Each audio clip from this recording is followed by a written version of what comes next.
Welcome back. Now that the weather is finally starting to feel better, it's a great time to get outside. And over on the green is where we find our women's golf team, who just wrapped up a trip to the Sunshine State. The Lady Broncos finished 13th at the Emerald Coast Collegiate Tournament. It wasn't a great shooting event for the Broncos, as head coach Michael Bond says, quote, "It was a tough course and we didn't play our best, and our finish really reflects that," end quote. The Lady Broncos finished with a total team score of 935, 83 strokes behind first place. They have a break before their next tournament after spring break. Now over to the Diamond. Baseball was back in action yesterday against in-state rival Northeastern at home. It was a beautiful but windy afternoon yesterday in Edmond, but that didn't slow the Broncos down one bit. The Bats started off hot with a pair of doubles and a single in the first to go up 3-0 after one. The runs kept coming, and by the end of the fourth, our Broncos were up 6-0 over the Riverhawks. Northeastern got on the board in the fifth, but UCO returned the blow, getting one more across headed into the sixth. The seventh inning saw the Broncos pound two more in to go up 9-0, and Northeastern tried a little bit of a comeback in the last few minutes of the ninth, getting three across home plate, but it just was not meant to be, as the Broncos take the midweek matchup 9-4. The Broncos win yesterday moves them to 19-5 on the season and moves them up to fourth place in the MIAA, 2 games behind third place. They have a chance to change that this weekend when Fort Hays State Tigers come to town. The Tigers are 1 game behind the Broncos in the MIAA and are looking to play spoiler this weekend. The series starts on Friday with the first pitch at 5 p.m. over at the Wendell Simmons Field. Over to the other dugout now. Our softball team is on a 9-game win streak, and that has them climbing in this week's edition of the rankings.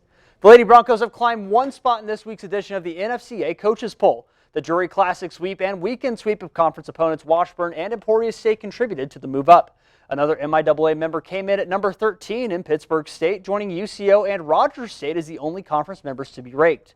UCO has a chance to move up again when they make a road trip up to Pittsburgh, Kansas to take place in the MIAA NSIC crossover. The matchups between the two conferences will see the Broncos play in Augustana, St. Cloud State, and Winona State. First pitch for the 3 doubleheaders is set for Friday at 10 a.m. against Augustana. Now over to the NFL. The new league year started on Monday, and it has been a hectic few days in the world of free agency. Since Monday, over $2.4 billion have been spent on free agents. And while trades and signings are still happening hourly, I'll just touch on some of the headline names that have found new homes. Starting off with Kirk Cousins, the 35-year-old quarterback is giving it one more shot this time in the form of the Atlanta Falcons. Keeping the theme in the NFC, the Giants running back Saquon Barkley found a new home in the already stacked Philadelphia Eagles offense. You definitely want to keep an eye on that one. Raiders running back Josh Jacobs is leaving Las Vegas for cooler temperatures in Green Bay, taking the lead back position there. And finally, the most anticipated free agent of the season, Derrick Henry, is staying in conference, headed to the Baltimore Ravens to join an incredible offense alongside Lamar Jackson and Mark Andrews.